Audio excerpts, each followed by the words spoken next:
Welcome to another episode of Bookish Quest and Body Reps, the series where I don't just give you a book review, I also give you a workout so that you can train like you've been sucked directly into the pages of your read. Now, today we will be reviewing Ashealia by author B.P. Wolf.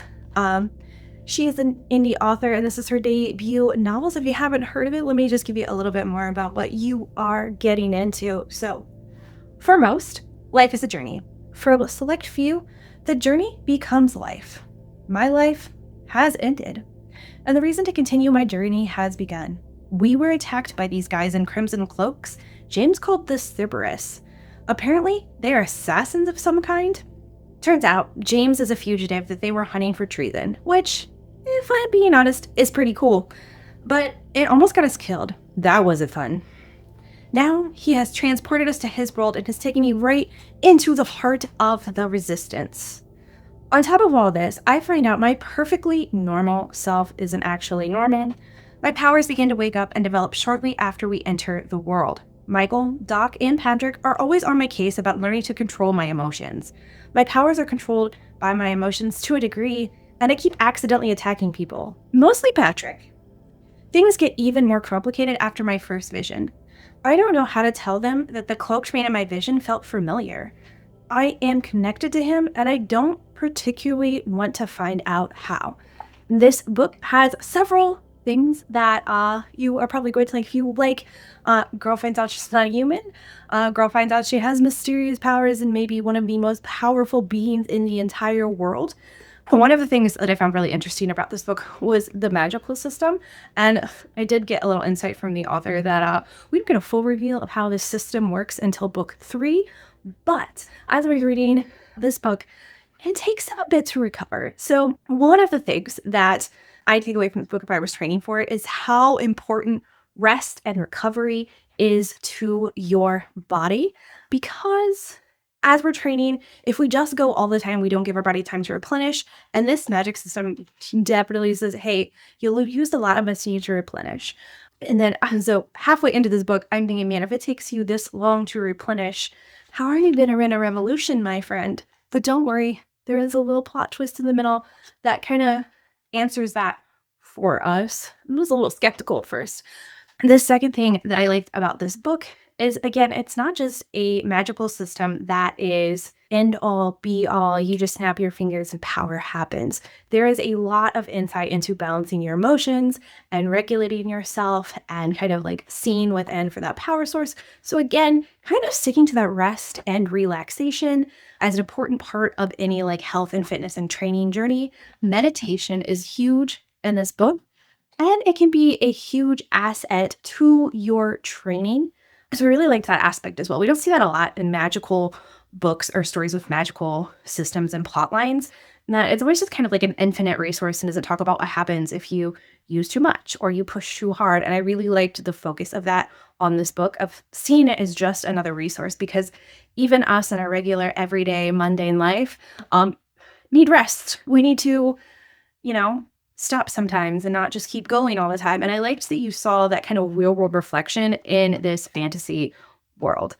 And then again, because, we are here to have fun while we exercise and rest, and meditation, while important, may not sound fun. Don't worry. They use tons of weapons in this book.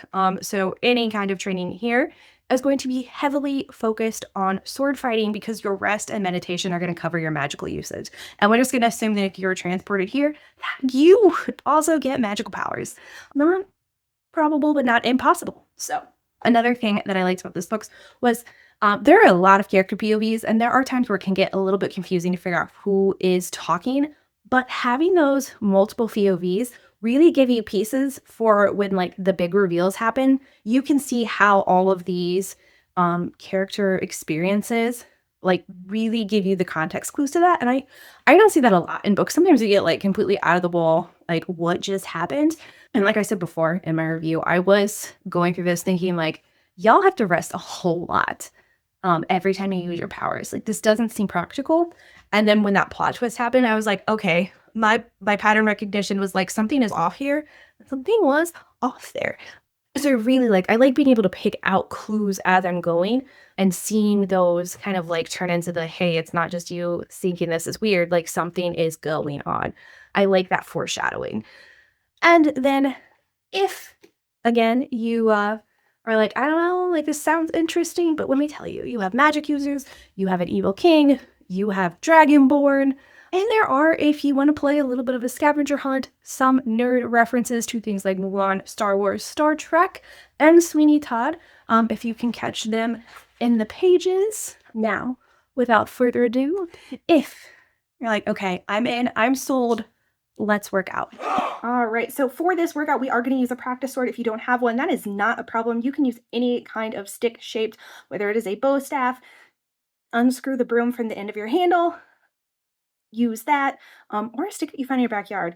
So our first move, we are going to work on our overhead strikes, bringing down into that lunge and just hitting our opponent right in the face. Want to make sure that we switch our hands and our legs.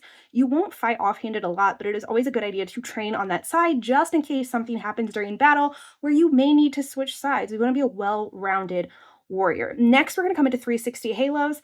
This is really just working on your movement. So you would imagine yourself on a training field practicing this movement for when you come, again, switching hand positions as you're switching legs. And then we're going to come into some downward strikes.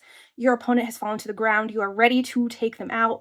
Like a wood chop with a kettlebell, you are coming down, again, switching legs and hand positions just to make sure that we're well balanced on both sides.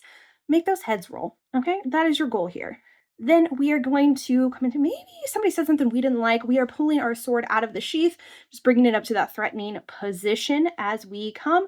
Again, on both sides, you will feel a little like off on one side. That's totally normal. Most of the time, you will not be fighting offhanded, but it is good to be practiced on both sides and well-rounded just in case.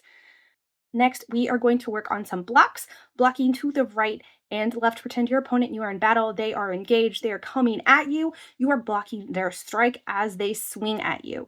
Again, we'll want to switch leg positions and hand positions halfway through just to make sure that we can fight left-handed. You can add in some one-handed blocks as well. Then we are going to finish with some upward strikes. Maybe our sword was at rest. We thought we were done. They came up on us fast and we just took them straight to the groin. Again, with both hands, switching legs, you will feel weaker on one side. Totally normal. Most of the time, you will not be fighting with your non-dominant hand. Then to wrap this up, we are going to add all of these together for as long as you like. How much cardio do you think you want? Imagine your friends on the battlefield besides you as you are fighting. Now, if you liked this workout and you want some more sword workouts, this is our featured group read in fantasy, fitness, and food this month.